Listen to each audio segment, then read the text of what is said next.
Ok, derɗiraɓe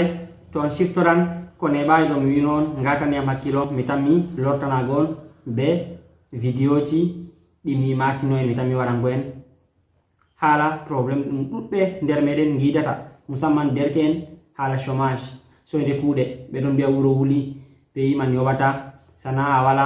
e ko nandi be majum. Mi jangi miɗo waɗi tel diplôme ha jotta mi wala komi huwa. Dalila may ɗo mi wino on miɗo pré wallidirgo be kala on giɗɗo nafugo hoore muɗum fu, kala on giɗɗo darago be kosɗe muɗum huwa humtana hoore mum hajeji muɗum ha humtana de iyalu muɗum ma bo famille muɗum hajeji maɓɓe.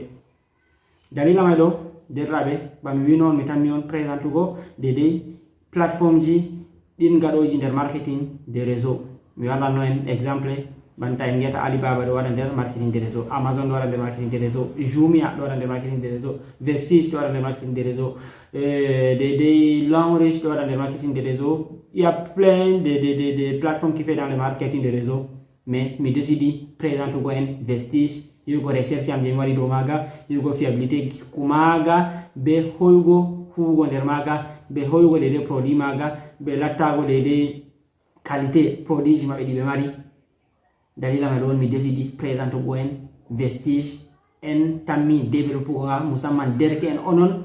wiyoɓe mari haje darago be kosɗe muɗum nafa hoore muɗum bo on ƴetta yimɓe feere gari be kosɗe mu'en ba on daari min fu ɓolwanay ɗon duuɓi tati ko salino ɗo to hakkilasi to miɗeni ɗum waɗaniyam. Mais alhamdulillahi grâce à marketing de réseau, grâce à connexion internet réseaux sociaux ɗo mi daraka be kosɗe am hande ha jam ko mi mari fu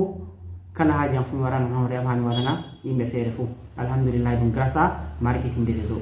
Taske mi tammi on wannugo vidéo de présentation dow ko larani Vestige de A à Z